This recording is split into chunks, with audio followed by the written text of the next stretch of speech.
Hello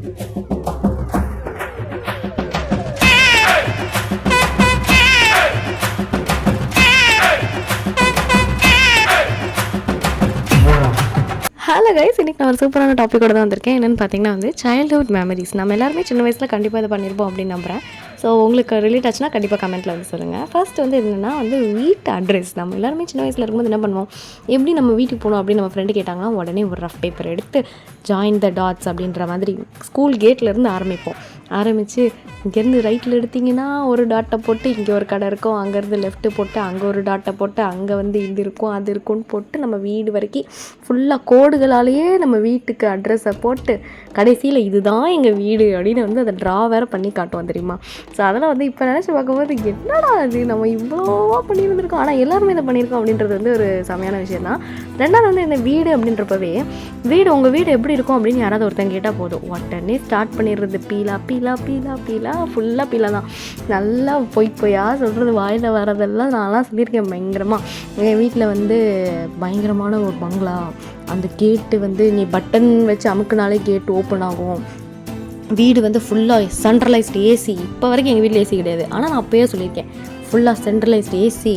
நீங்கள் வந்தீங்கனாலே அப்படியே ice மாதிரி இருக்கும். அப்புறம் டேபிள்லாம் சொல்லியிருக்கேன், ஸ்டடி டேபிள்லாம் வந்து சாதா டேபிள் இந்த கீழே கட்டில் வச்சுருப்போம், இழுத்து அப்படியே கீழே உட்காந்து ஹோம் ஒர்க் பண்ணுவேன். ஆனால் அந்த டேபிளுக்கு என்னெல்லாம் சொல்லியிருக்கேன் தெரியுமா, இந்த டேபிள் எப்படி மடிக்கலாம் அப்படி மடிக்கலாம், இப்படி ரொம்ப போர்ட்டபிள் டேபிள் அந்த மாதிரிலாம் பயங்கரமாக சொல்லியிருக்கேன். இப்போ நினைக்கும் போது கொஞ்சம் அசிங்கமாக தான் இருக்குது எனக்கு, ஏன் நம்ம இப்படிலாம் சொன்னோம் அப்படின்ட்டு. ஆனால் அந்த வயசில் அது வந்து ஒரு ஏதோ ஒன்று அப்படின்னு நான் சொல்லிட்டேன்.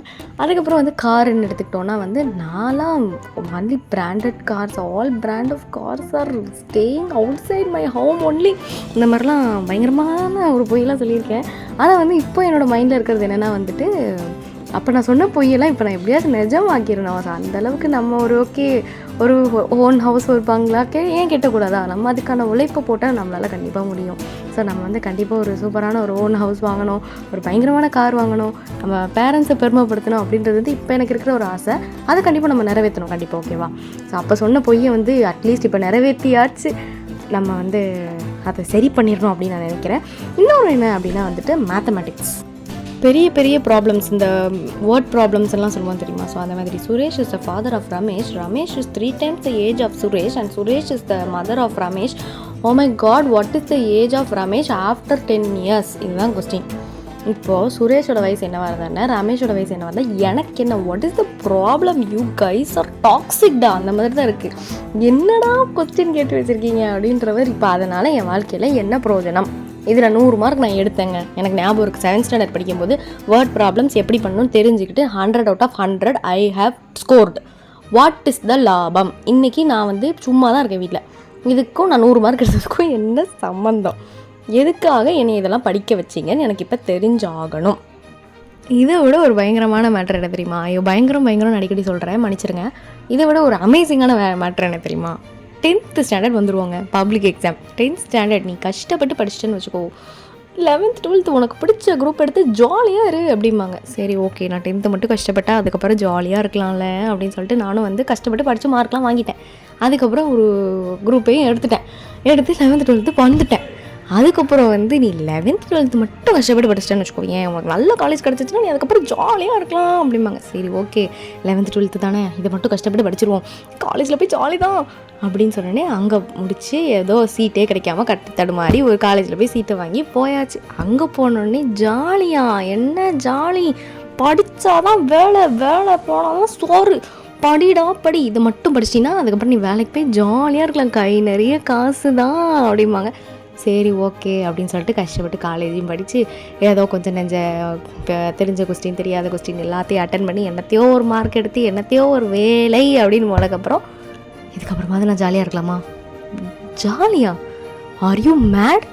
வருவான் பாருங்க ஒரு மேனேஜர் மண்டையன் வந்து நம்மளை செய்யின்னு செய்வான். டேக்கிறது ஜாலின்னு சொன்னீங்களேடா, ஜாலி எங்கடா ஜாலி அப்படின்னா ஜாலியா முடிஞ்சிடும் ஜாலி. முழுங்க வேலையை பாருடா கார்பரேட் வேலைக்கெலாம் போயிட்டீங்கன்னு வச்சுக்கோங்க, அந்த சிஸ்டம் கடையிலே புதைச்சிருவானுங்க, அந்த அளவுக்கு கொலையாக கொள்ளுவானுங்க. இதை ஒழுங்காக நான் 10th படிக்கும் போதே, தம்பி இத்தனை நாள் நீ ஜாலியாக இருந்துட்ட, தங்கச்சி இதுக்கு மேலே ஜாலின்றது உன் வாழ்க்கையிலே கிடையாது அப்படின்னு சொன்னீங்கன்னா நான் அப்பயே ஏதோ மென்டலி ப்ரிப்பேர் ஆகி ஓகே இது வரைக்கும் ஜாலியாக இருந்துட்டேன், இனிமேல் நான் வந்து ஜாலின்னு நினைக்க மாட்டேன் அப்படின்னு ஏதோ கொஞ்சம் என் அறிவு கெட்டின அறிவுக்கு எதையாவது யூஸ் பண்ணி கொஞ்சமாக நான் நிம்மதியாக இருந்திருப்பேன். ஆனால் நீங்கள்லாம் இப்படி என்னை ஏமாற்றி ஏமாற்றி ஏமாற்றி ஏமாற்றி இப்போ ஒரு 20 வயசு 21 வயசு 20க்கு அப்புறம் இதுக்கப்புறம் தான் நீ இனிமேல் திரும்பி பார்த்தீங்கன்னா நான் அப்போ இவ்வளோ நாள் ஜாலியாக தான் இருந்தேனா அப்படின்னு எனக்கு இப்போ தாங்க புரியுது.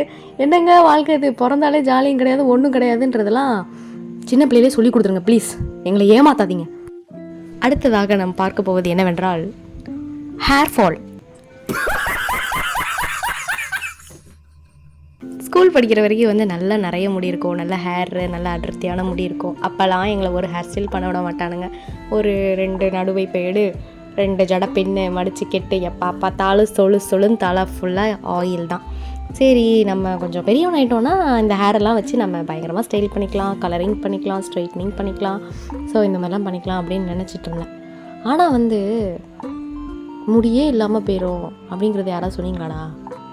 ஏன்டா டேய், வளர்ந்தா இதெல்லாம் பண்ண முடியாதுடா, இதெல்லாம் பண்ணணும்னா ஹேர் இருக்கணும்டா, உனக்கு அது இருக்காதுடா சொன்னீங்களாடா? ஏன்டா அப்படி?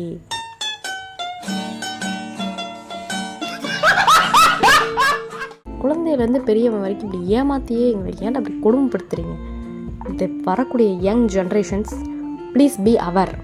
இந்த குழந்தைகளுக்கான ஒரு அவேர்னஸ் வீடியோ தான் இந்த வீடியோ எனக்கு தெரிஞ்சு. தயவு செஞ்சு உங்கள் பெரியவங்க சொன்னாங்கன்னா இந்த மாதிரி விஷயத்தில் மட்டும் கேட்காதீங்க. அவங்க ஏன்னா உண்மையை சொல்ல மாட்டாங்க. நம்மளை வந்து ஒரு பாயிண்ட்டுக்கு மேலே ஸ்ட்ரெஸ் ஆக்கி விட்டு நமக்கு எந்த முடியும் இருக்காது, கையோடு வந்துடும், டஸ்ட்பினில் தான் போடணும் அவ்வளோத்தையும். அதுக்கு நீங்கள் உங்களுக்கு பிடிச்ச ஹேர் ஸ்டைலை சின்னதுலேயே பண்ணி அப்படி கொட்டிச்சுனா கூட உங்கள் மனசு கொஞ்சம் அமைதியாயிடும். பரவாயில்ல நம்ம பண்ணதுக்கு நம்ம அனுபவிக்கிறோம் அப்படின்னு. ஆனால் நீங்கள் எதுவுமே பண்ணலைனாலும் நீங்கள் அனுபவிக்க தான் செய்யணும். அதுக்கு எதுக்குடா நீங்கள் எப்படி போகலாடி? பிறந்தது ஒரு குத்தமாடா, புலம்ப வச்சிட்டிங்களேடா என்னைய. இந்த மாதிரி வேறு ஒரு வீடியோவில் வந்து மறுபடியும் புலம்புறேன். ஸ்டே டியூன்ட், பாய்.